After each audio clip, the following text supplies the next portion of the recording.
this is an iHeart podcast. Guaranteed human.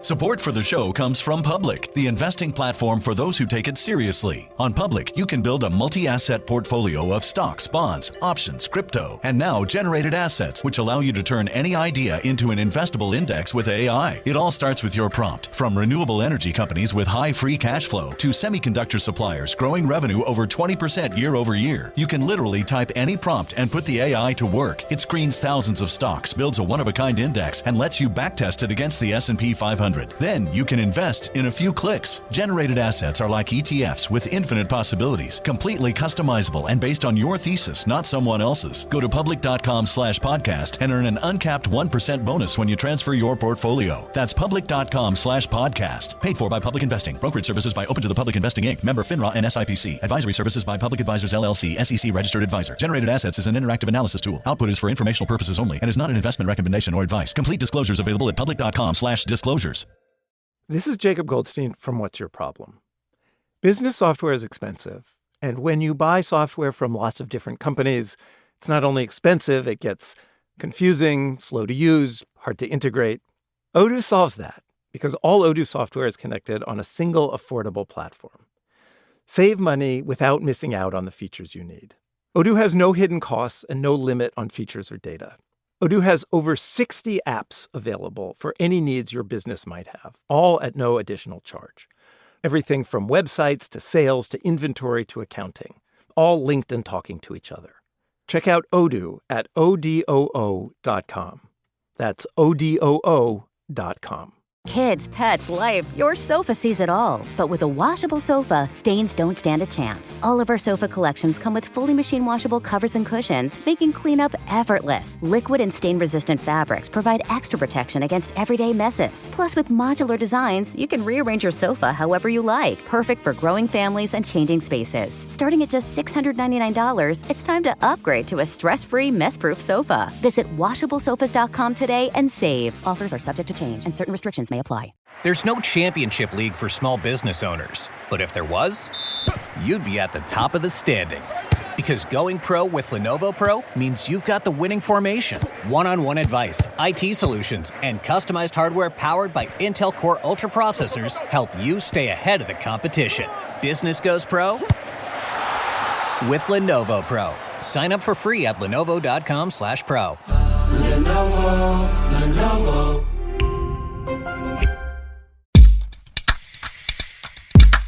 Diphtheria! That's a disease, and I'm Robert Evans, and this is Behind the Bastards, a podcast that's not about diseases. It's about the worst people in all of history who are kind of a disease on the human condition.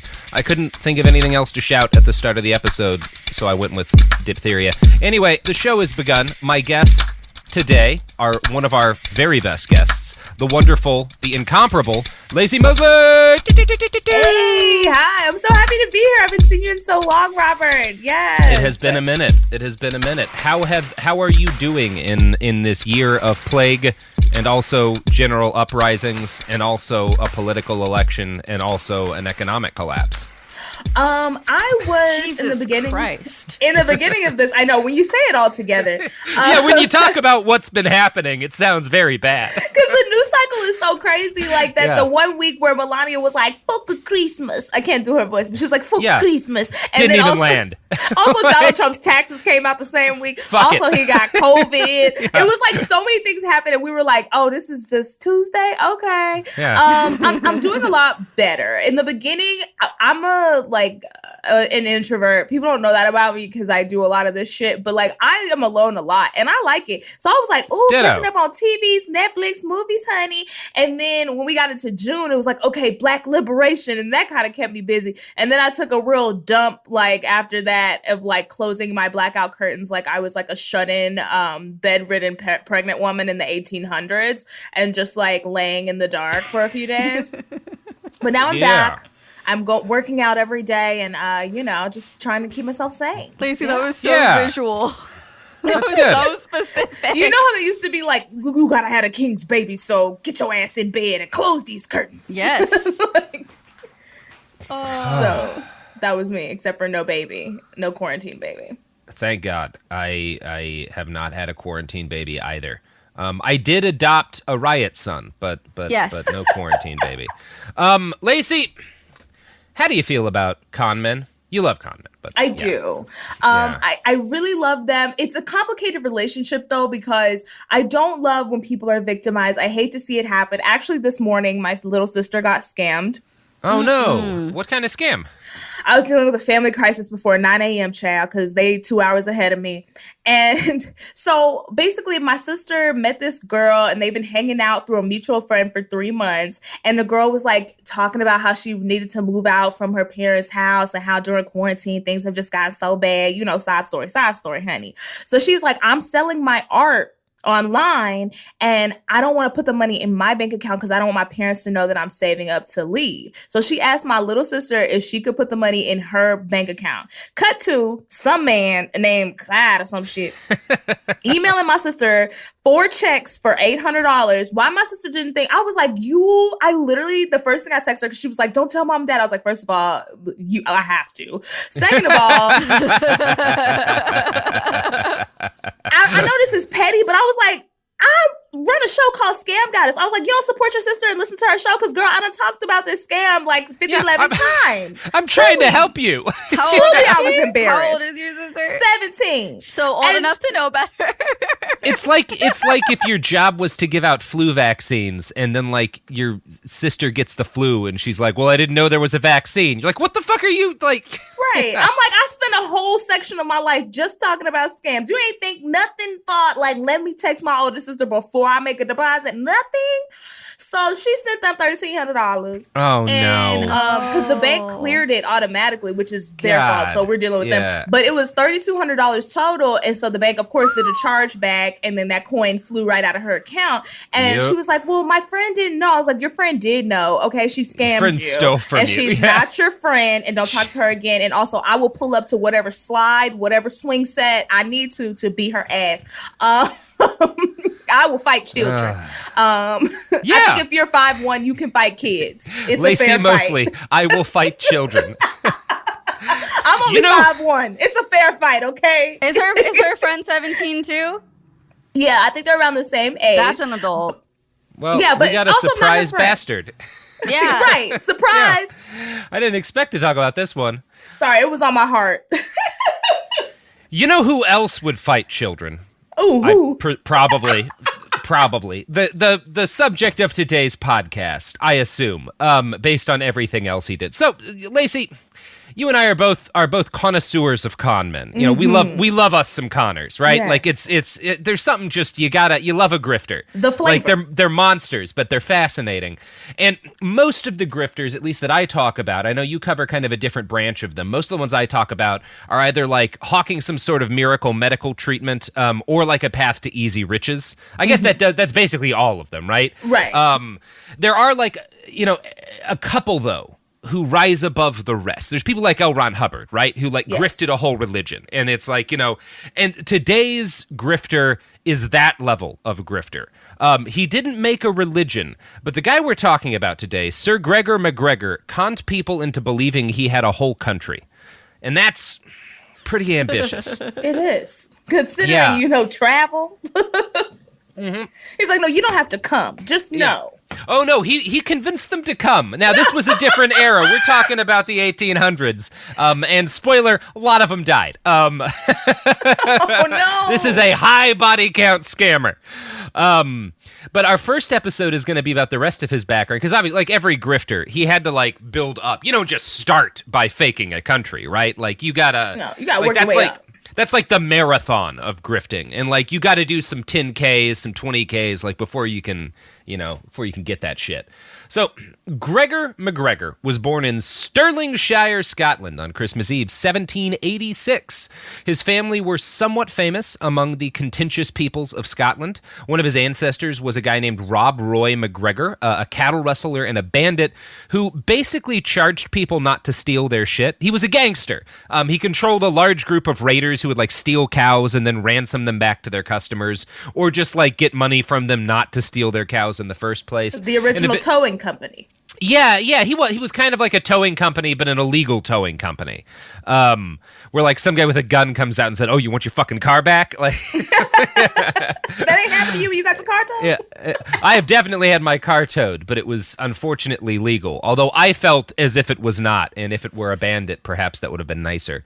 Because there were cops involved. Anyway, so he pissed off a local noble by stealing his cows eventually, and that got the MacGregor clan kicked off. There's like a roster of official Scottish clans. It's like a whole deal. And so the MacGregor family got kicked off for like decades. Oh, wow. And Rob Roy's family got like tossed out of their home in the dead of winter.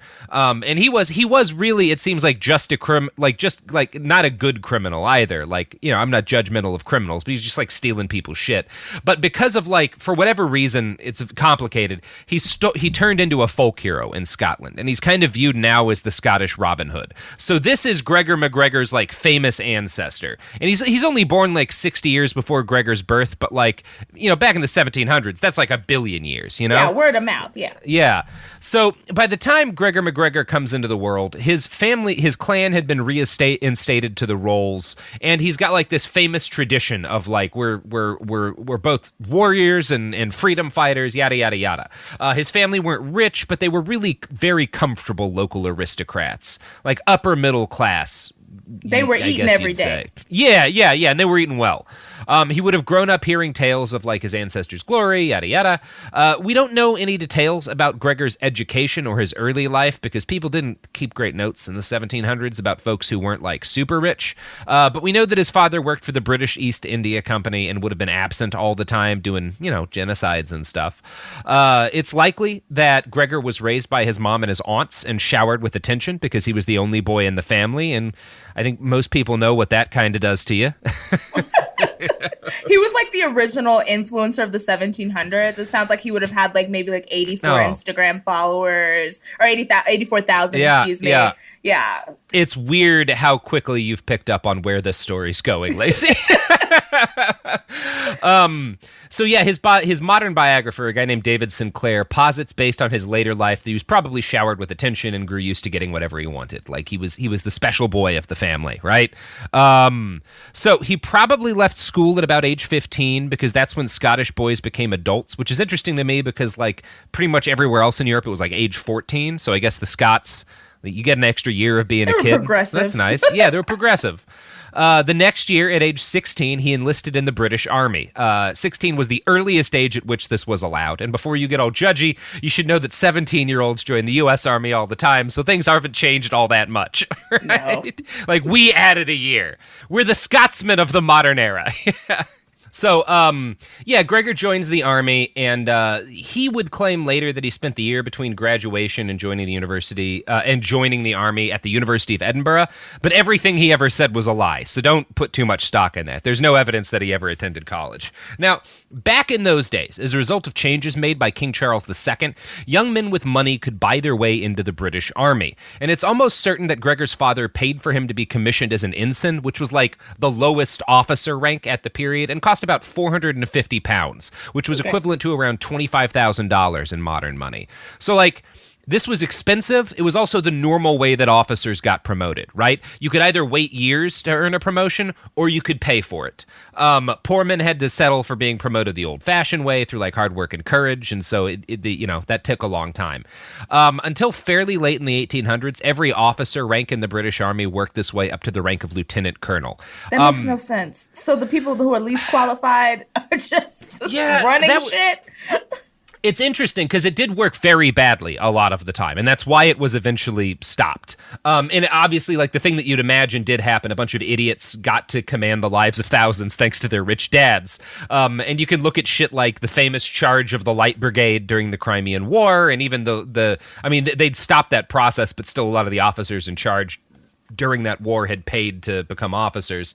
And even the British loss of North America as like maybe partial consequences of the fact that the system worked this way. But it wasn't like, it wasn't all bad, actually. And this is, I found, like, a really interesting letter to the editor in an 1860 issue of the New York Times, where, like, a British military veteran explained why the system wasn't quite as simple as people thought it was. And one of the points he made is that it allowed people who were good leaders to speed up their rise through the ranks and then thus spend more time commanding armies in the prime of their lives. And there's actually at least one really good example of this. The Duke of Wellington paid for all of the 7 buyable promotions he could possibly have paid. And like by the time he was a lieutenant colonel, he'd never seen combat, had no functional experience, and he went on to beat Napoleon at Waterloo. So like sometimes it worked. Yeah, like sometimes he had it worked. Strategy. Yeah. He was a strategist. Okay, he was chess. Yeah, he was good at what he like. Sometimes this worked out. And like one of the famous defenses when people would talk about canceling this system in the late 1800s was that like, well, then we'd have to pay all these officers back for the money they paid to like get their promotions, and that would cost way too much money. So let's just keep having idiots in charge. Anyway, costing lives. It was a very silly thing for the most part. Now, the unit Gregor's dad bought his son into was the 57th Foot, a Scottish regiment famous for the fact that almost everyone in it was a criminal. Their nickname was the Steelbacks because they were flogged with whips so many times for their disobedience. So it was said that like you had to have a strong back to survive because they'd regularly get like 900 lashes and shit for like all of the crimes they committed. Now, is that pre-army or during the army? That's during the army. I feel like you shouldn't be beating on people that you need to fight. The British Army did that all the time. In fact, there was like a saying that like the British Navy was kept in order by rum, sodomy, and the lash. Wow. Yeah. So like they're drunk, they get to fuck each other, and we beat them when they step out of line. And that's why there's also a great Pogues album called Rum, Sodomy, and the Lash. Wonderful album. I can't tell if that's a good time or a bad time. Some people would like it. Like there are some stores I've been to in San Francisco that specifically cater to that set of things. Right. But these were not fun lashes, you know? Right. Like these would do real damage to you. The commander of the 57th Foot once nicknamed them the Fighting Villains, because again, they're all criminals. Yes. So MacGregor did well there at first. He actually earned a promotion from ensign to lieutenant without having to pay for it. So he had like promise. There was a chance he could have lived a legitimate life at one point, is what I want you to keep in mind. There always is for scammers. There always is. Yeah. There was that moment where John McAfee had to choose to murder a bunch of people in the jungle. And when he chose crack, his choice was made for him. Yeah. You know? Yeah, he chose to do a ton of crack. Yeah. The crack stepped in and said, the crack entered the chat and said, I got have this. ideas. Yeah. It's like one of those Jesus take the wheel posters, but crack.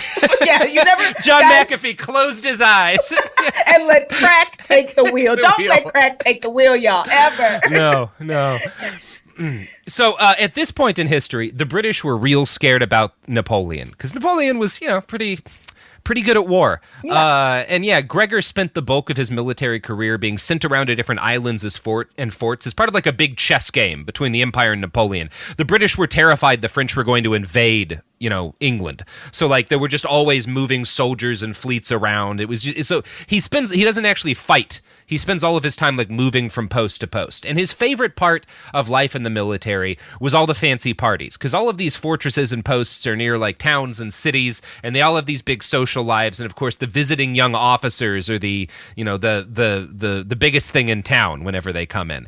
And he was a very handsome guy. He was meticulous about his uniform. He wore every decoration he possibly could on it. And he stood out at these parties. And as a result of standing out, when he was still like a teenager, he met a lady. Her name was Maria Bowater, and her father had been an admiral, and so their family had fuck you money. They get married, and and in those days, you get married to a girl and she comes with money, right? Yeah. You get like, yeah. Side note, you said handsome, ? I just Google searched. The standards were lower in those days. Everybody's got the typhoid. Yeah. He has I just farted face. Yeah, but he's not actively shitting himself to death. Oh, okay. So, like that's kind of the standard, is like, "Oh, you're not having fatal diarrhea. What a handsome man." Right, you don't have leprosy? Yeah. Hey, Sandy. Ooh, both ears. It was a rough time. So, they get married, and her dowry's, like, huge. So Gregor has fuck you money, too, at least for a while. And unfortunately, this has a bad effect on him. Number one, it swells his head, because immediately he's like, oh, now I'm, like, a fucking rich officer guy. But also, like, he marries into this family that has this tradition of, like, being very powerful people, and he's just a lieutenant, and that does not impress them. So to earn their respect, he uses some of the money their money that he got to buy himself a promotion to captain. Yeah, he's got douche face. I'm looking at his face now. Like, it was good looking for the day. No, it's not. You know, I could see him being a baddie back in the day. Yeah. I'm just saying he's got that douchey face of like, I get everything I want. Like, it's just, he's, ugh. No, he would have been in a fraternity, and he would have been one of those guys that there were unfortunate stories about. Because that's this guy. Not that he actually does anything like that. I'm just assuming because of other things he does. So I'm going to quote next from David Sinclair's The Land That Never Was, which is a biography of Gregor MacGregor. Quote, "The young captain's progress should have been assured. Using his newfound wealth, MacGregor could have bought himself the rank of regimental major, which could take anything between 6 and 17 years on the basis of promotion, and then, with war as certainty, could have either counted on distinguishing himself sufficiently to move up to lieutenant colonel, or else paid again for the highest purchasable rank in the army. There appeared to be no reason why, in due course, he should not become a general, as his wife's uncle had, and as her brother subsequently would. By this time, however, certain traits in the young man's character were beginning to turn him into his own worst enemy. One of his later military comrades, if that is the right term for a man who disliked him intensely, observed, 'MacGregor was spoiled by prosperity, and his versatility and haughtiness of disposition soon overturned his flattering prospects.' So he gets a big-ass head. That's a fancy way of saying he gets a big head. Yeah, and this guy's a hater. Whoever this comrade is definitely a hater. He's probably like had to work his way up, climb over every dead body to get to the top. Yeah, exactly. Yeah, he's like he's actually got to do shit. So one of his other comrades later noted that he began to show a growing fascination with extreme affectation of dress and fashion, and an overpowering fondness for the nicest distinctions of rank, and the imposing spectacle of honorary badges and tangible tokens of merit. And this means like he would, there's all sorts of bullshit awards you get in the military for like showing up and not doing anything, and most grunts, the people who actually fight, like don't wear that shit. And he would wear that shit because like he wanted to have everything he possibly could on him. It was about like looking good. Right. He's like a rapper. He's showing up to these cities like he's Travis Scott and, showing off for the bitches. He said there's a party in every town and I got to have my gold chains. And his chains were Purple Hearts and Medals of Freedom. Yeah, exactly. Yeah, that's why. That's the fucking. I grew up like really conservative. I talk about this a lot, and like the discourse around rappers when I was a kid was like, oh, look at how shameful this culture is because of like these men with their like big golden chains bragging about like what like the stuff that rappers brag about, and it's like money, cars, fucking. Yeah, it's the same thing rich white people brag about. It's just different money, different cars, different women. Like there's nothing different about it. It's just what men do. Like gross men do, at least. Like it's just a thing. Yeah. So I don't see, but I get it that it's like if you're really doing work and you're in the military and you're looking at this guy and people are dying all around you and you're on the battlefield and you have homeboy who doesn't even have to touch the soil and he's like dripped down with every medal and accomplishment. Yeah. And probably talking cash shit at all these functions and being a douche. Mm-hmm. Yeah, because at least like, it's like if you've got a fucking gold chain or whatever, you probably had to earn that gold chain. You had to fucking hustle. Like he just married some lady and then took her money. And then bought a promotion. I'm looking at a picture of him posed with a sword, like, this is my sword. And I'm like, has he ever had to swing this sword on anybody? Or is he just posted up? Like, this is how rappers pose with guns in music videos. He does eventually swing his sword, but not at this point. Yeah, and at this point, he's never done anything. He's wearing all the medals, and he's forcing all of the men under his command to never show up outside of their rooms unless they're wearing a full dress uniform with a handsome walking cane. Okay, so he was swaggy. He had the swag brigade. He wanted, and that frustrates the men around him. Or the swag battalion. Okay. Yeah. So and like these guys don't want to be the swag battalion. They're criminals. Like they want to get drunk and fight. They don't want to walk around with canes. So In the winter of 1807, France invades Portugal and Spain. The British counter-invade, and although Gregor and his unit were nearby, they didn't take any part in the fighting until like 1809, when they're sent to Portugal to fight under the Duke of Wellington. After deploying to Portugal, the 57th fought heroically at the Battle of Albuera, which was this horribly bloody, grinding affair that killed like 10,000 people and was like a hugely famous battle at the time and has now been forgotten by everybody but war nerds, because that's what happens when you sacrifice yourself in hugely famous battles. Is everybody but nerds forgets you. And I wish that wasn't the case because, absolutely now we should remember all the battles. Obviously, we're still in Afghanistan. Like, we should remember all the shit that's still going on. Yep. But it's more interesting to me sometimes the olden time battles because, bitch, you gotta be in good shape. I gotta be out here stabbing you. That's a lot of work. And I gotta stab multiple people. Like, I gotta be out here. How many hours are you outside stabbing? Yeah, I know everybody's gotta be out of breath. Just like, oh, it's exhausting. And they're all wearing like these thick cotton uniforms. Like, now shit breathes, right? Like, right. Now we got breathable material. They out there dressed like they about to go to a Kanye West fashion Their show. hats are 10 pounds. Like, it sounds terrible. That's awful. I would have to take a break. Is there a point in the fight where we both just like, hold on, let's just take 5. Hold on. Yeah, I mean, there actually were sometimes. Everybody stretch. We're gonna keep the battle going. Yeah. We just all need 10. So, like, so his unit fights in this very famous battle, and they earn the nickname the Diehards because, like, they're such good fighters. And Gregor would spend the rest of his life bragging about the fact that he served with the Diehards and he fought in this battle, and he didn't. It's a total lie, because when it happened, he was actually back in England, because months before the fighting happened, he got into, like, what was probably a fist fight with a superior officer, and then got kicked out of his unit and eventually the entire British army. And we don't know exactly what happened, but one of his comrades did write that he was much addicted to the pleasures of the table, gambling, and was frequently intemperate, drunk to excess. So he was probably got wasted and got into a dumb fight with somebody he shouldn't have been fucking with, and he got kicked out of the army. Wow. I love how classy it sounds back then. Like, he loved the table. And the table. Yeah, now it's like, buddy, you're sitting at a slot machine for 16 hours. No, like, it's called the table. No, it's the table. Yeah. If you smoke a cigar and wear white gloves while you do it, it's classy and not a very depressing problem. Oh, goodness, this guy. So he just came to war for the turn up. He said it's going to be cute. The girls are going to get a statue. I'm going to give you fashion. I'm going to give you decoration. Decorative warrior. And then he gets kicked out before the fighting starts. But that's perfect timing, honestly. Yeah. And the thing about the 1800s is, like, he just went on claiming, oh, no, I served with this unit at that famous battle. Like, I'm one of them. Like, and he had, like, the regimental badges, and there's no internet. Like, nobody can check up on this shit. So it's the perfect situation for him. He's like, because of his comrades fought and died bravely and earned a name for themselves, he gets to use that name, but he also got to be hanging out back in fucking Edinburgh. Sorry, not London, Edinburgh at the time. Like, it's a great situation for a comrade. It's like, how are we going to tweet that he got yeeted out the army before the fight? Yeah. Like, there's no way to do that. Yeah, exactly. Yeah, yeeted out the army. I like that.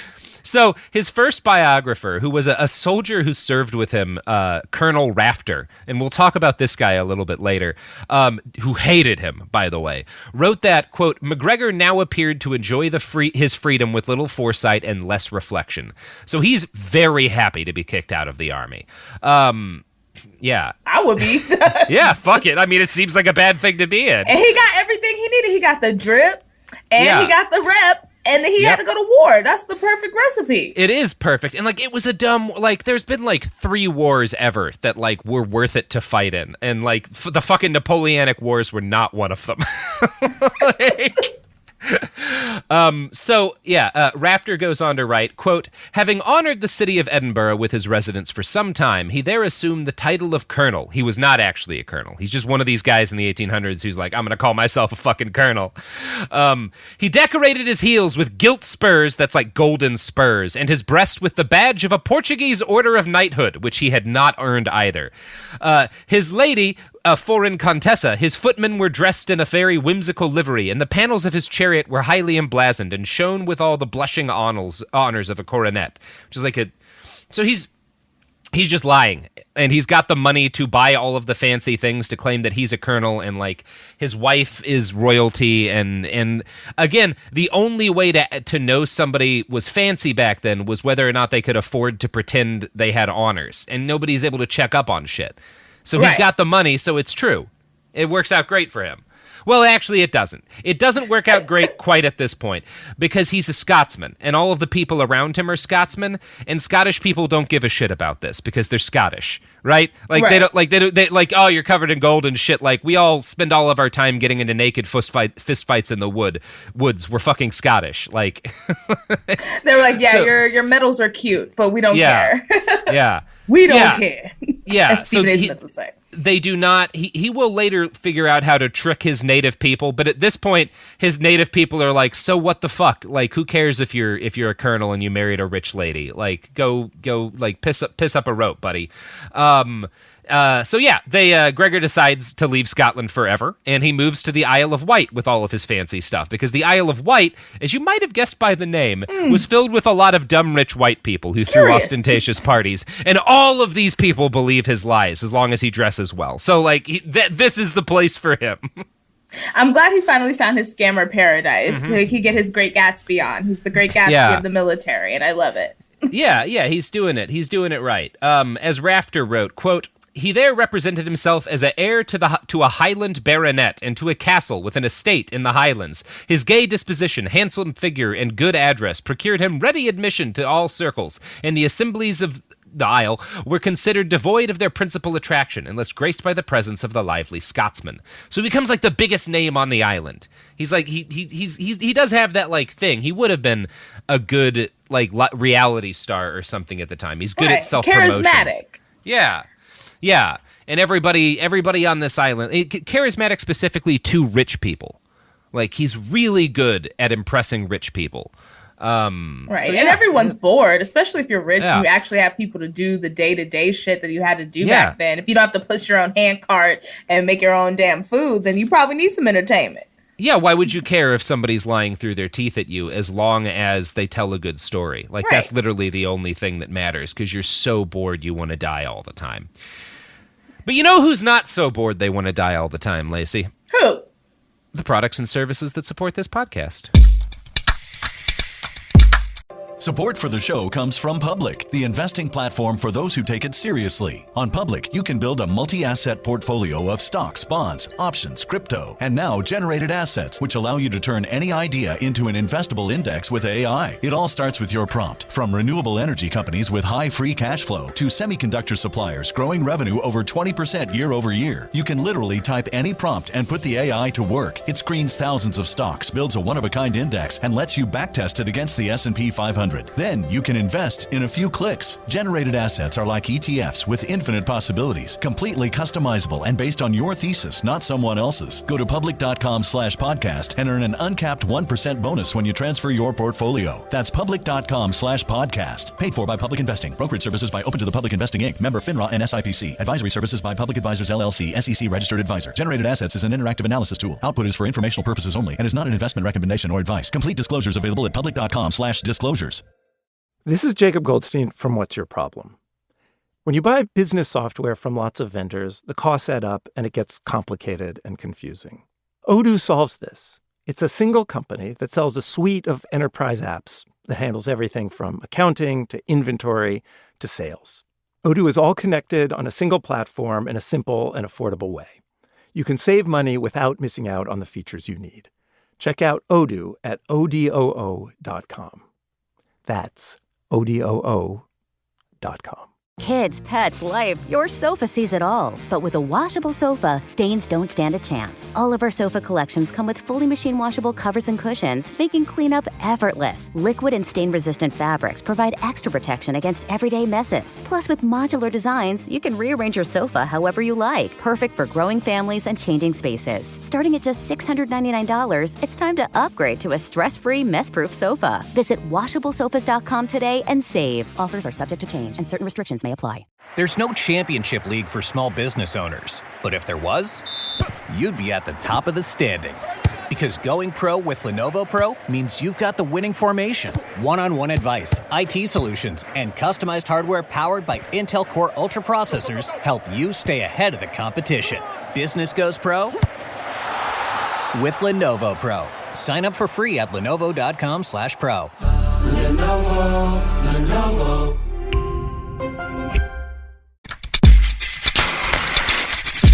We have returned! That was a little more energy than that deserved. I liked it. I was trying to be like Gregor MacGregor and do the hype, you know? Yeah. Yeah. It works for me. Thank you, Laci. Thank you. Thank you for keeping my confidence high.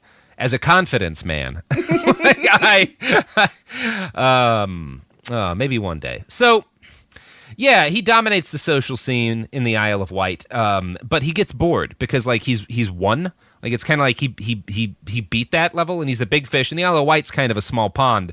So he decides he wants to go somewhere bigger and fancier, and like scammer. Exactly. Take Never a step satisfied. Up.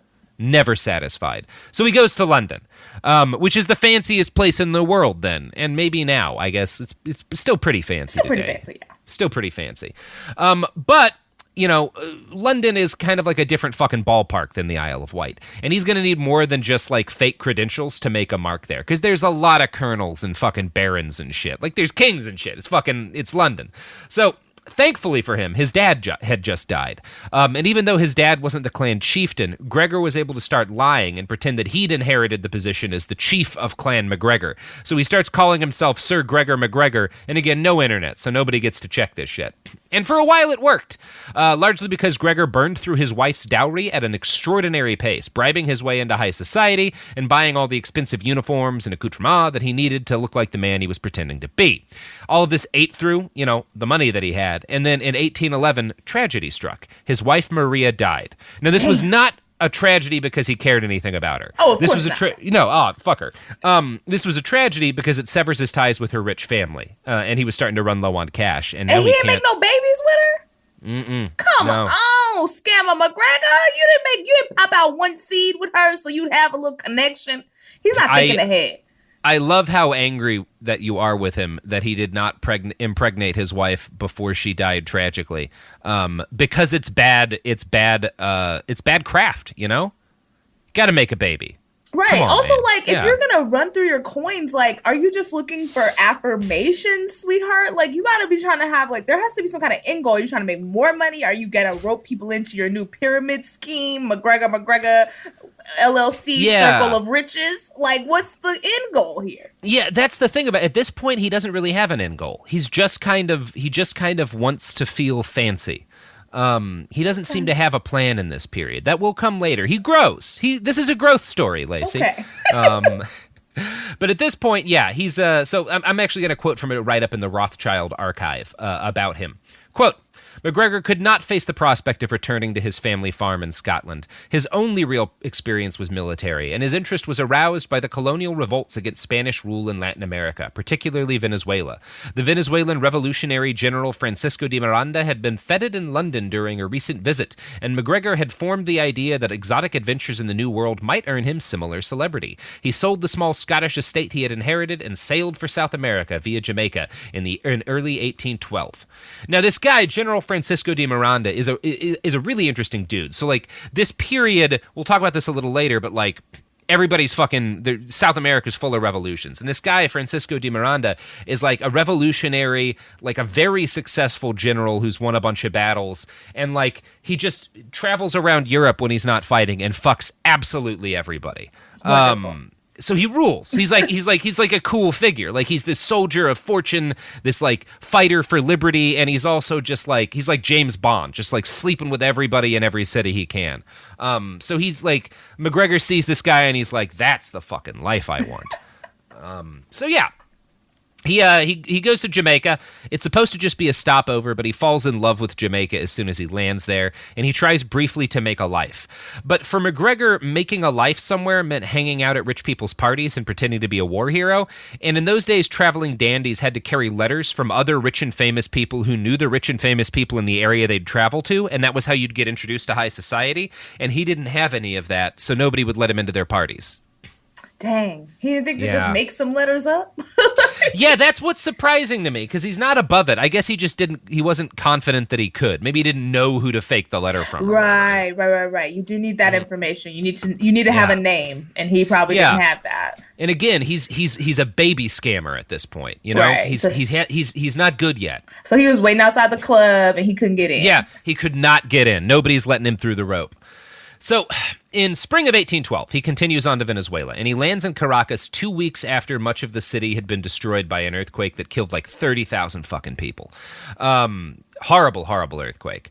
So he introduces himself as Sir Gregor to anyone who'd listen, and he starts talking to representatives of the Republican Army and claiming that he's a colonel and a knight in the Portuguese Order of Christ and all of his old lies. Now, at that point, Venezuela's in the middle of a revolution against Spanish authority, and this was part of a broad trend across South America. Like all of these places in South America are erupting into like liberation struggles. And as times of chaos and political change tend to do, this period opened up the door to charlatans and conmen. It's real easy to like work on a grift in a situation like that. I mean, look at COVID. You know how many COVID scams there were? Hell yeah, yeah. The scammers were like, all right, okay. Yeah. And we haven't even had our revolution yet. Like that's like 30 days away or so. Literally, it's like a few days away from the revolution. Not far, yeah. I need to get my revolution scams together. What am I going to be selling out here on the streets? I think Colonel Mosley has actually a nice ring to it. Right? I think he could be a colonel. Yeah. I think so too. Yeah. You just got to pick a militia that's not actually going to fight to be a colonel of, because you don't want to get tested on that shit, right? No. I got to go somewhere and people like New Guinea. Like very small. Yeah. So all these conmen and stuff start popping up in Venezuela, and not just conmen, but all of these like, it's just like there's a big vacuum of power, and a bunch of dudes who want power kind of flood into Big grab, it. I'm going to quote from a write-up by the Bulletin of Latin American Research to kind of discuss this period. Quote, "The end of Spanish rule in the Americas is generally seen by scholars as a period in which a power vacuum came to be filled by caudillos. These were popular leaders, strongmen, competing on the basis of their charisma, their strong social constituencies, i.e. the men from their land, economic bases, and political projects. In the absence of a state monopoly of violence, physical force was rarely irrelevant to explanations of their rise to power. On these criteria, despite his foreignness and Scottish birth, MacGregor certainly had the capacity to become a successful caudillo. Even though the quintessential caudillo was a local figure whose ability to function as a leader rested primarily on local support and resources." So this is like these kinds of guys are riding into this gap and gaining power for themselves, and he's got the potential to be one of them, right? He has the skills. Which is that he's charismatic and good at getting people to follow him. Right. So, yeah. And if people have no leadership, then that's when you pull up with the leadership, when everything's you guys need a leader, huh? Yeah. Hey, look, I just happen to be here, and I'll lead you. Now, I'm a leader. Does he speak Spanish? Are you all willing to die for me? Oh, yeah, Wait, yeah. Had Caracas been taken over by Spain yet? It had to have been. It's called Caracas. Oh yeah, no. Yeah, they're fighting for freedom from Spain, but right. So they're fighting a war like as he lands, and Caracas is liberated, but like there's Spanish troops all over the place. Like the war's not going very well. And yeah, he learns at some point. You know, he grew up speaking Gaelic, I think, so he had to learn English. Like he's good at acquiring languages, as a lot of people tended to be in that era. So the Venezuelan Republicans were desperate for men, and they were desperate particularly for seasoned military leaders. And the British Army is like the most powerful army in the world at the time. They're the guys who beat Napoleon. So like, if you come in saying like, oh, I was a British military officer, to like this group of people trying to raise an army from nothing, like they're going to be like, oh shit, can you help us out? Like we we could use some help here. So obviously he inflates his record. He lies and says that he commanded the infamous 57th Foot Regiment, the Diehards, and turned them into the elite unit that held the line at the Battle of Albuera that he had not been at. But he pretends, I fought Napoleon personally. Yeah, I fought Napoleon. Yeah. The Venezuelans had no way to know that he was lying because, shit, he was far away then. And he owned a nice uniform, so they assumed he was telling the truth. And he's, a convincing guy. So Gregor also made a good call by going directly to the commander-in-chief of the nascent Venezuelan state, General Miranda, that guy I was just talking about. And at this point, he's basically the dictator of Venezuela because, like, they're trying to win a war, and they do this thing that you see a lot of republics do in times of strife where they're like, here, have all the power for a limited time if you can win this thing for us. Yeah, help us out and have all the power. Yeah. But give it back. We trust you. What's crazy isn't that like that happened and people usually wound up living under a dictator for the rest of their lives. What's crazy is like sometimes those dictators actually did give back the power. It's a weird story. Yeah. Yeah, it happened in Rome a couple of times. That's where, Cincinnati? Yes. Like the city of Cincinnati. It's named after a Roman leader named Cincinnatus, he was like a military leader who became the dictator of Rome during like this horrible like war that like threatened the life of the Republic. And they made him a dictator for like a temporary period of time. And he won the war, and then he like gave up everything, all of his power, and went back to being a farmer. He was a chill guy. I like that. He was a chill dude, yeah. That's why Cincinnati is called Cincinnati. There you go. A little bit of extra history for you. So, back to Gregor MacGregor. So, he goes straight to General Miranda, and David Sinclair's biographer notes that Miranda was like, the man that Gregor dreams of being. But I also think that maybe because Gregor idolized this guy and had studied him so much, he gained a really deep understanding of like what Miranda needed and wanted, because he basically turns himself into the person that this guy needs and becomes his right-hand man. Because like the war is not going well, Miranda needs a guy that he can trust to like train a lot of his troops, and like he needs like because Miranda's an old guy too, he needs a strong right hand, and Gregor kind of becomes that. He gets immediately made a colonel for real this time, so he faked his way into being a colonel, so that's nice. And he gets a unit of cavalry, and he's sent straight into battle this time near a town called Maracay that was under deadly siege by the Spanish forces who were attempting to retake Venezuela for their king. For weeks, Venezuelan and Spanish soldiers clashed at various points along a long front line. Gregor finally saw combat, and as David Sinclair writes, he actually was really good at fighting. Like he does the thing finally. Okay.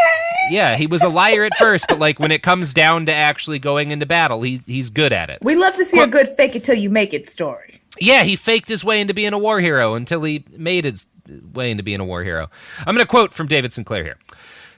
Colonel MacGregor stirred Republican spirits when he led his cavalry into the rout of a royal force near Cerro Gordo between Maracay and Valencia, but it was something of a peripheral action and could not be developed into a general offensive by Miranda's troops. So he earns a promotion through his heroics, but they don't really affect the battle, and the fact that he gets a lot of attention for being brave spurs him on to do another like super brave, dangerous cavalry charge during another battle at a place called Los Gallos, and this time it gets most of his men killed and horribly maimed. Too much dip on your chip, always. Yeah. But General MacGregor survives, and his scheme works to the extent that his bravery, again, like, it impresses all of the other officers, who, of course, don't care that he got a bunch of guys killed. They care that, like, he showed bravery and stuff, because that's the way war was at that point.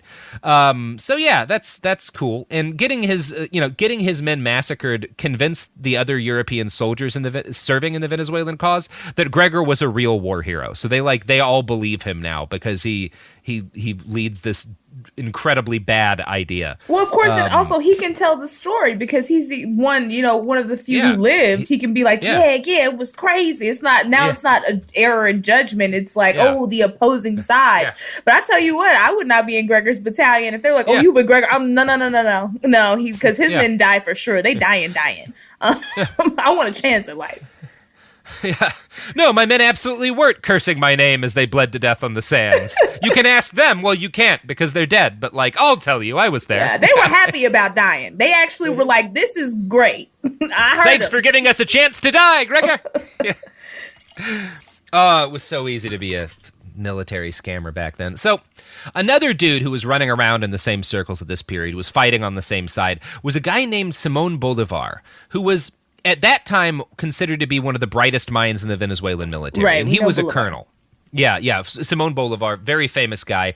He went on to become the Liberator, a nickname he earned, like he really, really earned by freeing modern-day Venezuela, Bolivia, Colombia, Ecuador, Peru, and Panama from Spanish rule. So, like... Yeah. When he fair to up, call him that. Yeah. The girls knew they were about to be free. Yeah. So, yeah. I like that. And he's a fascinating dude, and is also, like everyone who gets a bunch of statues, kind of a piece of shit, too. But for our purposes today, you just need to know that he was like a popular officer when Gregor started fucking his young cousin. And I'm going to quote from... Of course he is. We know that's going to go well. Yeah. It goes okay. It actually goes pretty well for Gregor. He seems to have actually been in love with this woman because they stay together for like 20-something years until she dies. Why don't they just keep... Is he killing them? Because they keep dying. I mean, she did have kids, and like that wasn't a good idea back then. Yeah, what with the deaths? Yeah, that's why birthdays are a thing now, because it was like, oh, your kid made it. Your kid made it, and you made it. Yeah. Woo, good for y'all. Yeah. I'm gonna quote from Colonel Rafter's biography here. And this is like after he starts fucking this girl. I think Josefa's her name. Yeah. The mother of this lady, finding that reports prejudicial to her daughter's reputation had obtained circulation in consequence of MacGregor's intimacy with her, appealed to General Miranda, who, acquainting MacGregor with the circumstance, recommended him strongly to marry her, to which he answered with all that apathy for which he is remarkable, "With all my heart, I have no objection." So... He starts fucking this girl, but like not in an official way, and like you're not supposed to do that at this point. And this girl's mom finds out, and she's like, "The hell do you think you're doing?" And she goes to General Miranda because she's like, "Hey, this is a high society woman that he's like fucking, and he's not getting hitched to." And so Miranda basically sits him down and says like, "Hey, if you don't marry this girl, bad things will happen to you because this is a dictatorship, and I have that power." And his response is, "I have no objection to marrying her." He's like, you know what? Actually, I love her. Did I say that before? He doesn't even say that. He's just like, I don't hate her. Yeah, fine. Yeah, no, bring her here. When y'all want to do it? Will there be snacks? Yeah.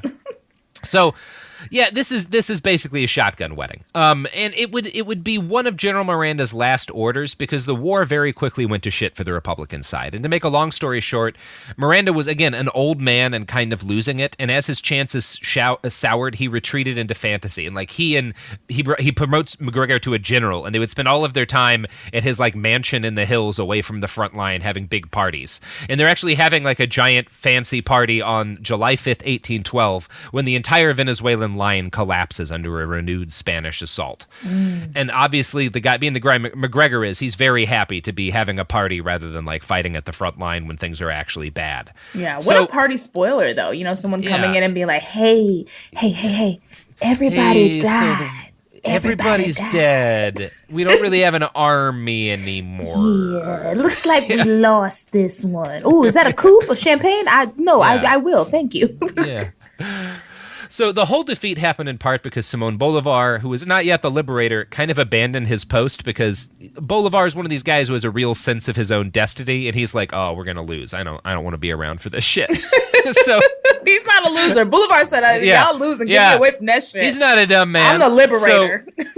General Miranda returns to Caracas to try to organize a defense, and Bolívar gathers a bunch of his allies and comes back and arrests the general and hands him over to Spain. And as a result, Bolívar is able to kind of escape. And it's a very shady thing that happens. It seems to be mostly his desire to save his own ass and like the fact that the war was clearly lost. So so Bolívar like runs the fuck away to Jamaica basically. And Gregor MacGregor does the same thing. While a lot of brave Republicans die fighting the Spanish, Gregor's like, "Oh no. He was like, "Wait for me, man," and he got on the boat. Yeah. I am not a causes guy. Yeah, he said, "Boyaka, let's go." He very pointedly gets on the boat with all of the Republican side's money, like all of their gold that they're taking away so that they can continue the revolution. Like he makes sure he's on the money boat. Yeah, he's watching the money. That's what he's there to do. Oh, yeah. And they go back. Not Jamaica, to Curacao.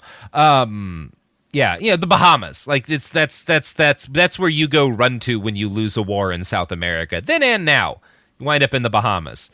When I lose my war in South America, I'm planning to go to Curacao. Nassau is a beautiful island. Oh yeah, that great sounds like for refugees from war.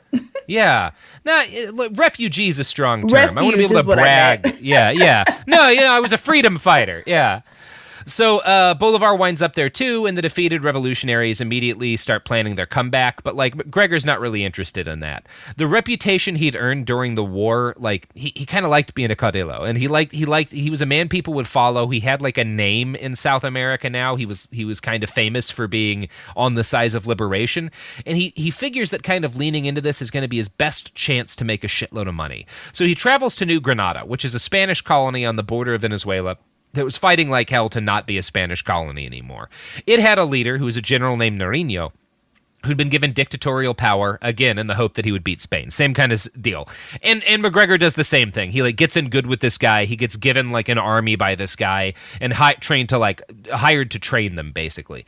And he was not good at training armies. And he tended to mainly focus on making them look fancy and march around a lot, which they hated. The first day of training, they're like, he's like, gowns. Beautiful gowns. Everyone, where's your gowns? walking You stick? can't fight without a gown. Where's your walking stick? Y'all want to die in this war? So his subordinates complained that he was basically a little dictator himself. But before that could come to a head, General Nariño loses a major battle, and the Spanish army basically wins. And seeing the advancing Spanish forces, Gregor runs like fuck again, and he winds up retreating to the Republic of Cartagena in modern Colombia. So we all know Cartagena for different things these days. Right. But at that point, it was like a little independent republic. So this is a very complicated and messy period in Latin American history. I'm the furthest thing in the world from an expert from it. There's all these different figures. Bolivar comes back and fights again and loses again and runs away again, and like all this shit's happening. Like it's just a fucking constantly revolutions and rebellions. There's a lot of fight and flight happening, it sounds like. Yeah, everything is just like, it's very, very confusing time to try to understand. Gregor exhibited a great skill in latching himself to whatever soldiers were hanging around him, to like whatever cause seemed like the best bet at the time. And he was not always good at judging that, which is why he wound up trapped in the city of Cartagena while a massive Spanish army blasted the walls away with big guns. He managed to survive the siege just barely, and he characteristically got out because he volunteered to organize the retreat after helping to convince That's what I'm volunteering for. They're in the room. They're like, okay, look, who's gonna do the charge? Who's doing the siege? You know what? I got the retreat. I'm actually very good at organizing, running away. I majored in retreat at college. I can take care of this. You guys die holding them off, which is what happens. Like, the bravest men die holding them off, and Gregor organizes the retreat. And, of course, he winds up taking another boat back to Jamaica. And this time he's welcomed by the island's British high society types, because now he's a famous freedom fighter. Because the British... they like that all of these places are freeing themselves from Spain, because every country that frees itself from Spain is another place the British can set up shop in and sell stuff to, right? And colonize themselves.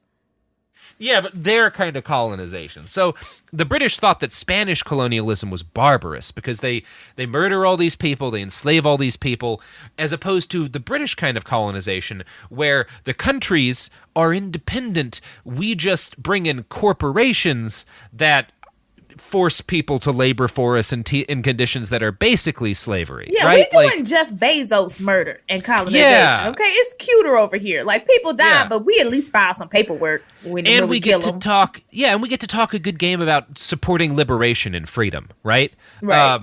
And so, like, these high society types are all for the freedom of these nations from Spain, and MacGregor is now a famous freedom fighter, and he's the best kind of Latin American freedom fighter, a white guy. Right, he's not Latin American. Yeah. So, and also, like, honestly, like, a lot of the Latin American freedom fighters who were natives, were basically white. Like, we're white guys. Because, like, white people in Spain, everywhere. Right.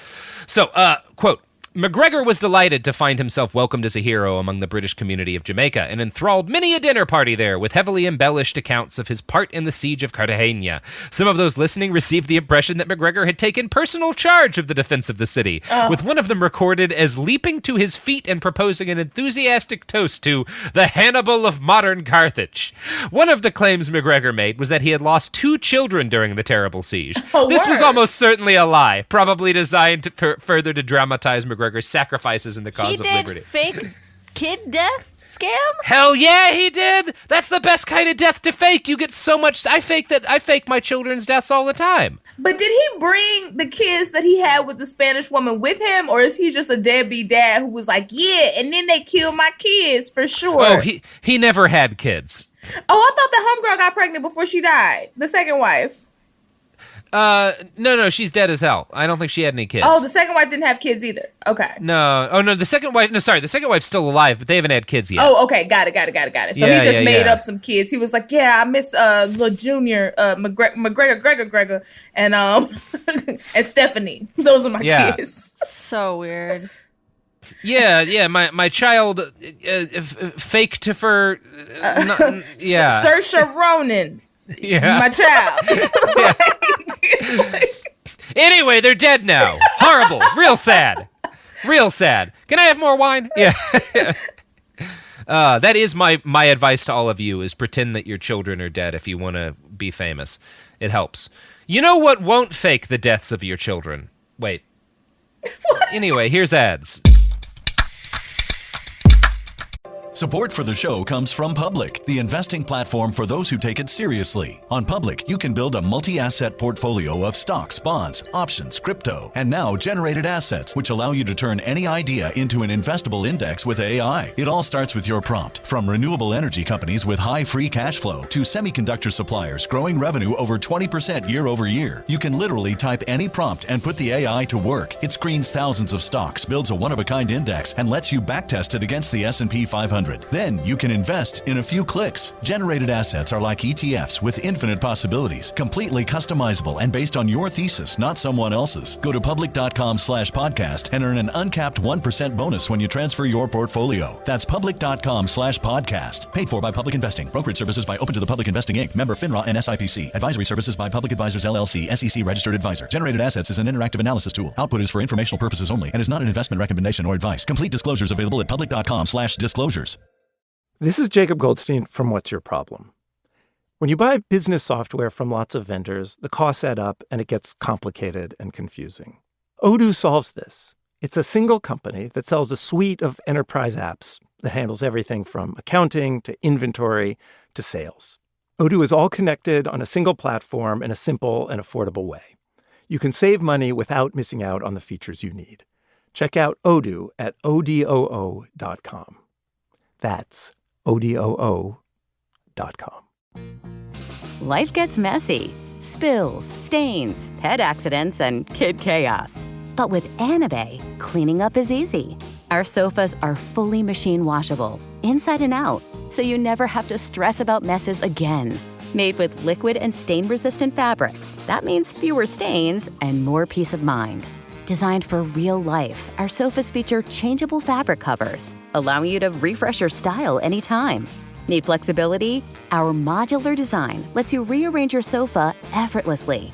Perfect for cozy apartments or spacious homes. Plus, they're earth-friendly and built to last. That's why over 200,000 happy customers have made the switch.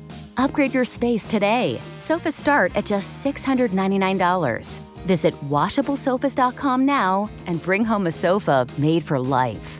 That's washablesofas.com. Offers are subject to change and certain restrictions may apply. There's no championship league for small business owners, but if there was, you'd be at the top of the standings. Because going pro with Lenovo Pro means you've got the winning formation. One-on-one advice, IT solutions, and customized hardware powered by Intel Core Ultra processors help you stay ahead of the competition. Business goes pro with Lenovo Pro. Sign up for free at lenovo.com/pro. Lenovo.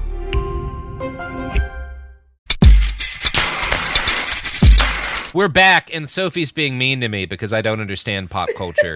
And, you know, that's the kind of bigotry that I face daily. So I mean, it's not my fault that you don't know also, who my Saoirse kids Ronan died is. in the siege of Cartagena, so Oh, I could use okay. some I'm sympathy. so sorry for your loss.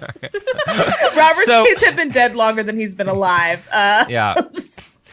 By the time MacGregor wound up back in Jamaica, again, as I said, Bolivar had attempted to liberate Venezuela again, and it hadn't worked out. And this is like, Bolivar's like a fucking committed dude. Like, he does believe in what he's doing. He's just, he's the kind of guy who's able to get it done, which is the kind of guy who's willing to like, ooh, time for me to abandon this army. This ain't gonna work out. Right. You gotta know when to cut your losses. By losses, I mean people. Yeah.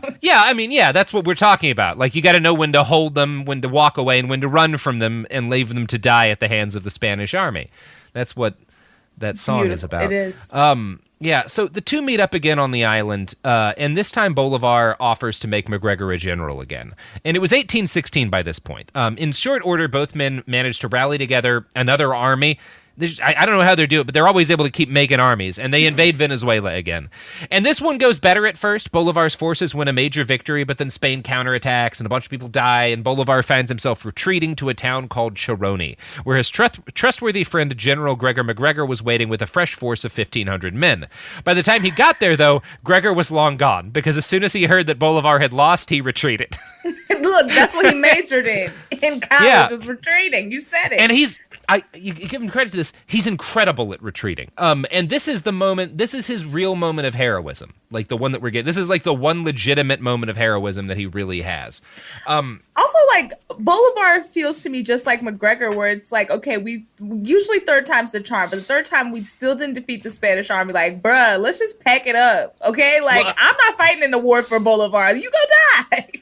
The thing that differentiates them is that Bolivar really does believe in liberation, right. And that's why he keeps doing this, right? Like, he's just willing to kind of like, he believes so much in his destiny that he's not willing to like die because he has to make the cause happen. Gregor doesn't believe in anything, but he's really good at retreating. So he's got this army, which is mostly made up of freed slaves who didn't really know they had any option but to fight for him, and a bunch of indigenous people. But to his credit, he didn't like abandon them. He leads them on this retreat, and it's like the most heroic moment in his life because it's a horrible like situation to be in because like they're fleeing through these heavy like woodland areas and they're being pursued constantly by all of these Spanish armies, and they keep getting into like these battles that they keep winning. Like, he's actually really good at this. He keeps getting attacked while he's fleeing and like beating these Spanish armies that are trying to capture him as he's trying to link up with his other allies further north. And like by day 9 of this, their ammunition's almost spent, and like their clothing is in tatters, and they've just been like murdering their way through this incredibly rugged terrain. It's like it's actually a really impressive military feat that he's able to keep this army together and winning. But he owes a lot of it to his wife because like kind of when they're at the end of their rope and exhausted and out of ammunition, they wind up running into like yet another Spanish army, and they don't have the ammo to fight them in the traditional way. And so his wife picks up a lance and leads the army on her horse into like this desperate suicidal charge against the Spanish lines, and they break the Spanish army against all odds and win. It's like this fucking wild thing that happens. And so General MacGregor and his victorious army limp into the city of Barcelona after 34 days of constant fighting and fleeing. And it's like, it's seen as like a miracle, basically, that they'd survived. And this incredible feat, and it makes him like a legendary figure within South America.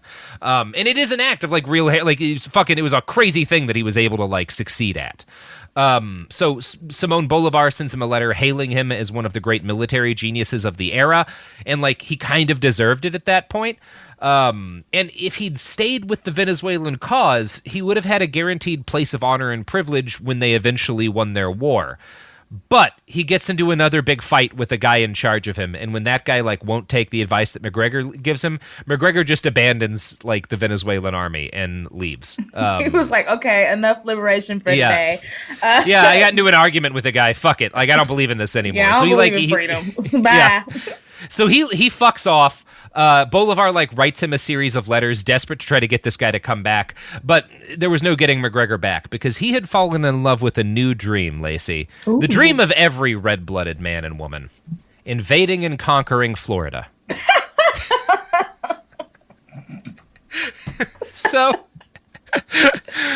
He travels to Haiti, and he handpicks a group of mercenaries for this endeavor. He finds like 105 guys, but they all abandon him as soon as it's time to leave for the United States. So he winds up sailing to Philadelphia with just his wife. And he immediately sets to work recruiting yet another army to invade Florida, which at that point belonged to Spain. Yeah. And also at that point, it was a time in the world where you could just kind of like show up in an American city and been like, who has a gun and wants to do some war with me? Let's go to Florida. And like people would be, oh yeah, I want to do that. That sounds way better. I would love to do war. Yeah. Actually, I was just talking to Jethro about doing war. Like, let's go. Have you been to Philadelphia? It doesn't get nicer. Like we might as well go to war. So he gets some yeses, and I'm going to quote again from The Land That Never Was here. He claimed that he had received a commission from the government of the United States, together with a considerable sum of money, to take possession of Florida on behalf of the Republican movement in New Granada, with the tacit agreement of the Spanish government. He had, he said, attended daily meetings in March 1817 with the American Secretary of State and the Spanish ambassador in Washington, and they had agreed that he should take a small force to occupy Amelia Island off the east coast of Florida, which he would subsequently hand over to the Americans. Spain would not attempt any military intervention, so long as MacGregor was seen to be acting in the interests of New Granada. It was willing to cede Amelia to the Americans, but could not do so directly for political reasons, mainly that any display of willingness to give up its American possessions would serve to spread and encourage revolution. Now, this was all a lie. Like, Spain did not agree to give up any part of Florida. And the Secretary of State, who MacGregor claims that he'd worked with to set up this plan, was not even in the United States at the time. He was in, like, France or something. But MacGregor, nonetheless, somehow still walked away with a State Department mandate authorizing him to take control of Amelia Island and East and West Florida. Now, the paper was not signed by the Secretary of State, but it was signed by representatives of several Latin American liberation movements and, like, some random dude who worked in the Department of State, or in the State Department. And as best as I can tell, he basically convinced these South American liberation leaders who were in Washington, D.C. to, like, support their cause, that he was going to conquer Florida for them. And then he used their clout to score a meeting with some random State Department functionary who wrote down what they told him. And that gave MacGregor the most important thing in the world in the 1800s, which was a fancy piece of paper with nice stamps on it that he could use to convince dumb soldiers of fortune that he was legitimate. So, like, that's what he does. Like, he needs the papers, he gets the papers. And so he starts trawling around New York and South Carolina and Georgia, calling himself Brigadier General of all the forces, both naval and military, destined to effect the independence of the Floridas. That's a good title. Look at my papers. I kind of want to steal that one someday when I invade Florida. I mean, someone needs to invade Florida, so I could really use a colonel, Lacey. It could be you. You're no, very it could be tall, you. Robert. It could just be you. You just show up, be tall, and it's my job to raise the army and never get close to Florida. Someone else actually has to try invading it and stuff. I'm just here to raise a bunch of money and then take it and run. See, that's who I want to be. I don't want to be the person doing the work of liberating Florida. Mm-hmm. No, nobody wants to liberate Florida. That's why it's still the way it is. So, he gathers an army of several hundred men, which is enough to, like, a couple hundred guys, you could conquer a Florida back in those days. Things were easier. To fund his journey, he did the only thing he knew how to do besides fight, and he hatched an elaborate scheme. I'm going to quote here from Colonel Rafter's book. The Americans had long been looking with eyes of desire on the fertile and extensive tracts of East Florida, and now gladly embraced the opportunity which seemed to offer itself of gratifying their long-cherished wishes. MacGregor saw and took advantage of the public feeling he issued papers, which he called scripts, which he engaged to convey to every person, advancing $1,000, or to the holder of the script, which was transferable 2,000 acres of land in Florida, or to repay the sum advanced with interest. The world is at all times the dupe of some hubble or another, and although it is scarcely credible, yet it is a certain fact that MacGregor obtained by this means $160,000. Wow. So he's like, yeah, give me $1,000 and I'll give you land in Florida. And people do it. And he makes a lot of money. How you selling land you don't own? I love it. That's what all great con men do, though, is sell land they don't own. That's the great con. It's our president, kind of. Yeah, I mean, it's still happening. You have to be careful if you're renting a house or something, because there's so many people out here who are still renting homes that they don't own to people. So I love it. Yeah, it is. He is doing an Airbnb, right? Like the Airbnb is just like a dressed up. Like they're selling Florida too. Land like, fucking look B&B. online. Yeah, no, you got this land. Hold on, put a map out. So you see over there, that's your land right there. Yeah. Have you ever been there? No, I'll sell it to you. No, it's nice. You're gonna love it. You're gonna love it. You're gonna love it. Florida, great weather. No snakes. Yeah. So most con men would have just taken the money and run, but Gregor actually used it to equip an army and charter a boat, which he used to take 60 hand-picked men to Amelia Island, which was at that point just kind of a lawless island for haven for pirates and prostitutes. Ooh. He defeats the tiny Spanish garrison and then conquers the island, and he delivers this baffling speech to his soldiers, who again are all like drunk mercenaries, promising, "The children of South America will resound your names and their songs. Your deeds will be handed down to succeeding generations and will cover yourselves and your latest posterity with a never-fading wreath of glory." So he's talking this up. Like, you got 60 dudes. The girls are gonna know you, okay? Yeah. Everyone's gonna know your name. They're gonna sing songs about you. What's your name? Yeah. Tom, oh Tom. He fought real good. He was so good at fighting. Yeah. So MacGregor calls for reinforcements, but rather than invade Florida as promised, he's set to work trying to turn Amelia Island into like an independent nation. And not because anyone had asked him to do this, but because he just kind of thought it was neat. So he builds a seal. He designs a seal for the Amelian government. He puts himself at its head. I'm going to quote here from David Sinclair talking about like what he kind of gets up to in this period. The main purpose of his administration seems to have been to raise money, for one of the first acts of Citizen MacGregor, which is the title he gives himself, was to establish what he described as an admiralty court that would officially value the booty brought back to the island by its resident privateers and pirates. For this service, the court would demand a fee of 16.5% of the gross value of the treasure. Whether any of the island's maritime entrepreneurs ever took advantage of the offer is not recorded, but to encourage them further in their brutal trade, MacGregor issued so-called letters of marque, which were officially government licenses for buccaneers. So again, he probably it's not known if anyone took like him up on this, but he decides like, I'm going to start a government so that I can get pirates to pay me for being pirates. Like, it's just become it's a an interesting con. For robbery. And he issues banknotes. He starts having money printed, and he just signs it with his last name, MacGregor, which is a flex. I'll give him that. It is. I would like some MacGregors. How much are those worth? Yeah. So he spends the next few months just kind of drinking and fucking and partying, celebrating the fact that he's in charge of a country, and ignoring the fact that he had promised a lot of people he was going to conquer Florida. It's on the back burner. Yeah, it's on the back burner. Alas for him, Spain realizes eventually that he's conquered their island, and they don't like this. So they send an army to take it back. And the instant MacGregor realizes that there's a Spanish army coming, he abandons all of his soldiers and country, and he flees by boat with his wife. That's his script. Yeah, you know what I mean? That's his script. And ironically, the guys he leaves behind actually beat the Spanish invasion. They beat 2 of them. Wow. And then Mexico sends in troops and like takes over the island, and it becomes a part of Mexico briefly. But then the United States invades and like kills all the Mexican soldiers and annexes Amelia from Mexico. And President Monroe justifies this by saying like, well, hey, Mexico stole it from Spain, or Mexico stole it from these random mercenaries who stole it from Spain. So like, it's on the open market now. So then we just came in and we stole it again. We just came in and took it. Like, what are you complaining about? Pirates can take it, but we can't? Fuck you. Yeah, we're America, baby. The Manifest, my favorite scam, Manifest Destiny, which is like, God told us to steal this land. That's how the United States gets its first piece of Florida. Wow. Yeah. Neat. Fun. Had to involve a con man at some point. So, on November 9th, 1817, Josepha MacGregor, his wife, gives birth to a son, and they're still on board a boat at this point that they're using to flee North America with all the money they'd grifted, because he still had like $50,000 from his army money.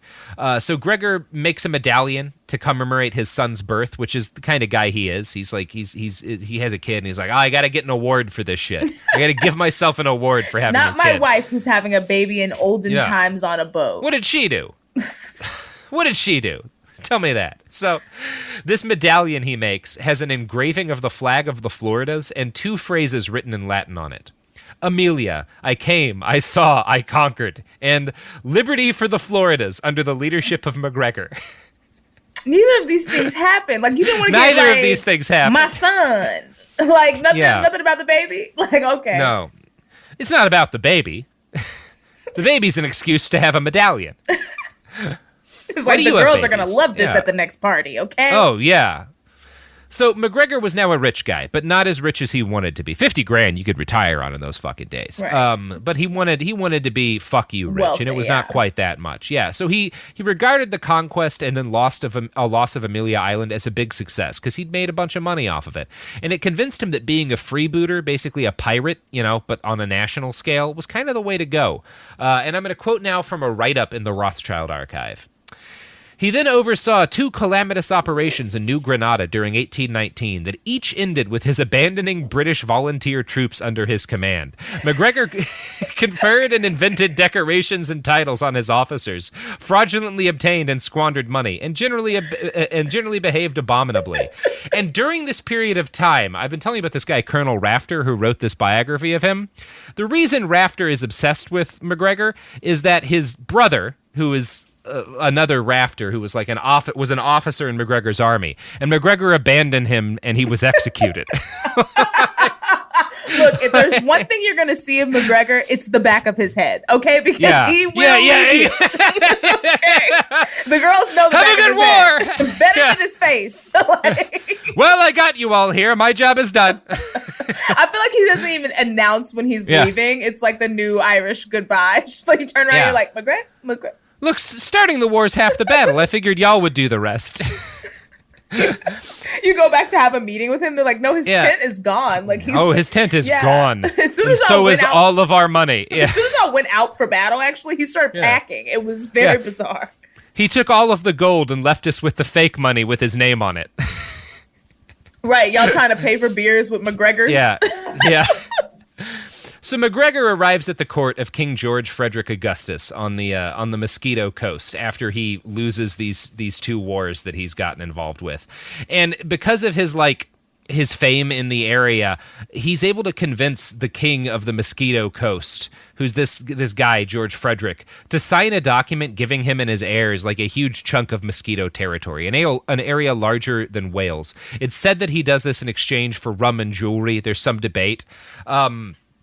And so he gets this big, he cons his way into like having a bunch of land, but it's useless land from a financial point of view. Like it's pretty, it's got a lot of game on it. It's able to support like an indigenous population, but like the soil's not great. It's a bad place to grow crops. And there's like, it's in no way established or settled.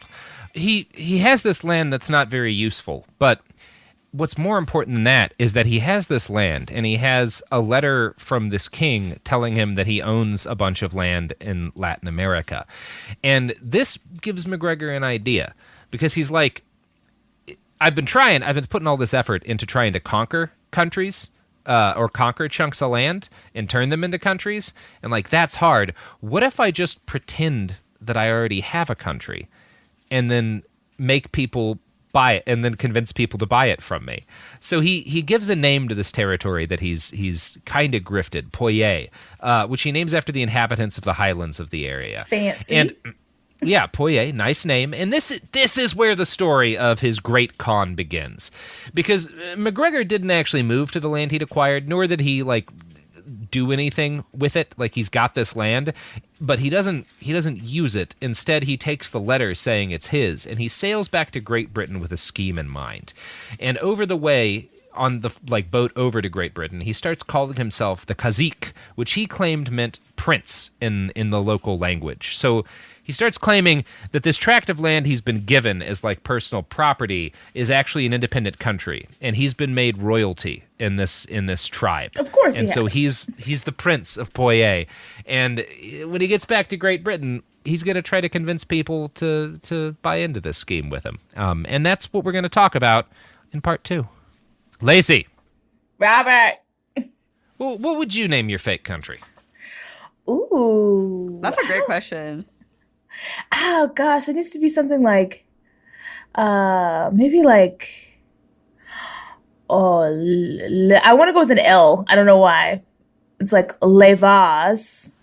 Oh, you went with a fancy name. Yeah, and go to Les Vaz. I gotta think of something that sounds good, like in a Drake song, like and they popping bottles and Les Vaz. Yeah, Les Vaz. That's my fake. That's my fake. That does sound fancy. I was gonna call it Fuck Valley, and just everybody gets laid in Fuck Valley. Like all these frat boys, pay me $100, you get to go to Fuck Valley, and then it's just a bunch of frat boys stuck in a valley, and then they all get dehydrated. The Fire Festival. The Fire Festival is my plan for my. I was about to say that sounds like your plan is the Fire Festival. That's exactly what it was. Yeah, it's a great plan as long as you don't have the internet, so people find out it's a con, and you can just take the money and run away to Norway or some shit. Right. I wish I could have run scams before there was internet. I still think about old Shatterhands and like checking people's money, to see if it was real. Oh yeah, Laci, pluggables? You got pluggables? Yeah, sure. Guys, as always, you can find me at DIVALACI, Diva Laci, on all platforms. And if you like robbery and comedy, listen to my podcast, Scam Goddess. And join Laci's army to liberate Florida. The congregation. Yes, we will be liberating Florida. Next Tuesday. Next Tuesday. Oh, that's a good time. Look out for that on Twitter. We're just gonna show up and liberate Florida. Yeah, you gotta I mean, to be honest, could use some liberating these days.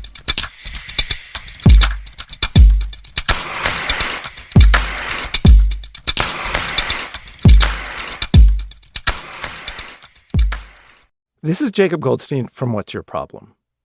When you buy business software from lots of vendors, the costs add up and it gets complicated and confusing.